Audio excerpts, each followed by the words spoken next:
Today on 5-Minute Tones, we are having a look at the EVH 100-watt blue model. This one goes out to my buddy Todd, or Bishop 5150 on the forum. He suggested this one, and I believe he uses this one all the time. And if you are anywhere in, I believe, the Texas region, go and check out his band Oz, because they're like the best Aussie-sounding tribute band. Not Aussie as in like Australian, I mean Ozzy Osbourne, obviously.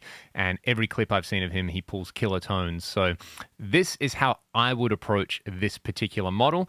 I'm using my IR that I made. As usual, you can use any of the factory cabs, ML, Ownhammer, York Audio. There's so many great options in there. I'm just really comfortable with this particular IR. Let's go in and tweak the amp. One extra thing that I will say is I was in Dallas a few years ago in a guitar store, and they had bought one of Eddie's personal, like his warm-up amp that he used to keep in the dressing room. It was a 5150, but I basically based my settings off those settings that he was using on his personal amp, and they seem to work on the 5153 and on the like PV models in here as well. So essentially, if we have a listen to this straight up, it already sounds great for rock stuff.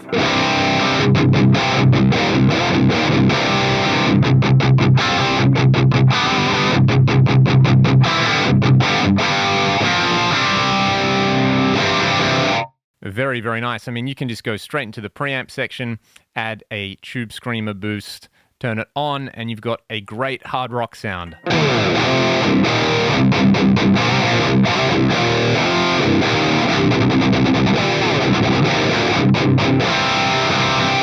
So that's super cool, but I will basically dial in the presence and the depth to sort of suit this IR. So one thing I like with this amp is to turn the depth control up to about 3 o'clock. You get this? Which is a little bit woofy at the moment, but we are going to boost it. Again, when I tried that old rehearsal room amp, the depth control was more or less cranked, which really, really surprised me. And you can turn the presence up a little bit. The presence control, again, it's very, very finicky with the way you use it with certain IRs. So this one is one that you really have to dial in so it doesn't get too harsh. I'll find the sweet spot for it, though.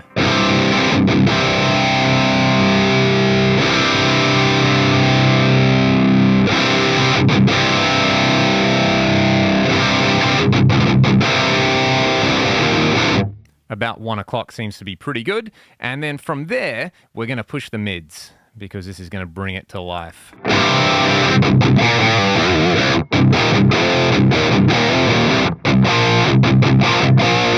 Which is starting to sound really cool. Now, a big trick with these amps is the master volume is really important. If you turn the master volume up higher, you'll kind of get more of a classic rock open response. I like it down to about 3.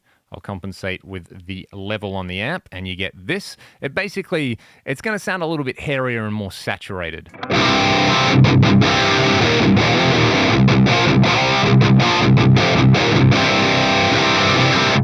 From there, I'm going to turn the bass up just a little bit. Don't be shy with the bass control on these amps. And I'm going to turn the gain up a bit as well.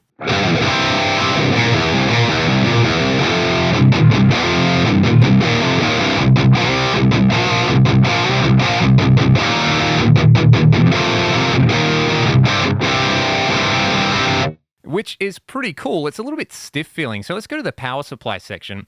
What I'm going to do is set the variac control to about 75%, which does this.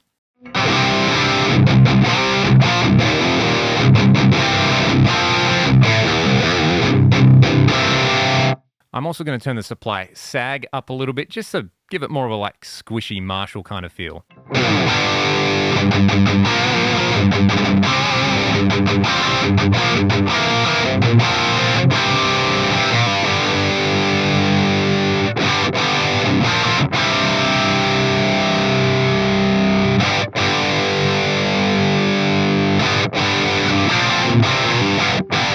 And like I said, that's more of a feel kind of thing. So I think that sounds pretty cool so far. All I would do is chuck a boost in front of it.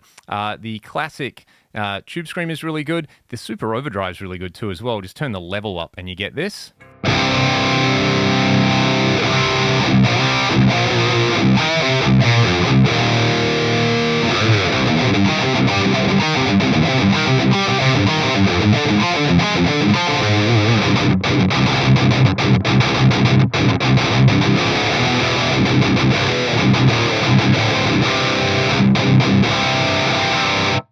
Another cool control is to tweak the high cut frequency.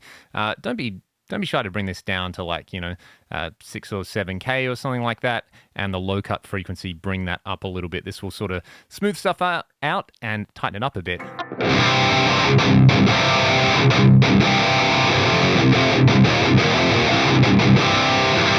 And it's got a little bit of this kind of like nasal thing going on with the Super Overdrive. Another great boost is the grinder boost. Crank the level on this, and then that way you can sort of pummel more low end into the amp, and it sounds like this.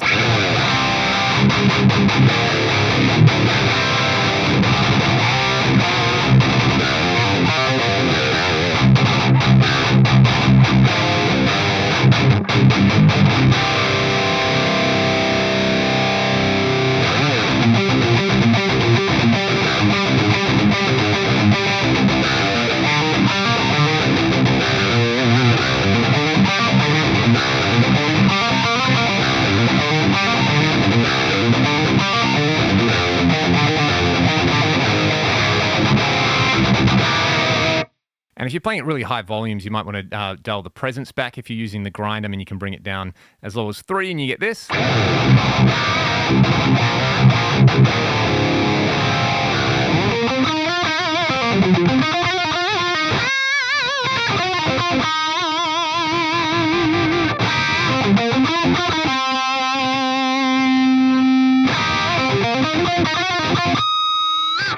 And these amps are really cool in that they stay articulate when you've got a lot of gain going on. And that essentially, I always end up going in this direction with that amp where it sounds quite modern. And, if you're playing palm muty, genty stuff, you get this kind of thing, which I absolutely love because I play in like a hard rock band and not a gent band. And those kind of tones aren't too common there. So it's, I don't know, it's just a sort of point of difference. So, hopefully I've sort of shown off what this amp can do. And yeah, if you guys enjoyed it, let me know in the comments. I'll chuck this preset up on the Axe Change as well. Until next time, stay excellent.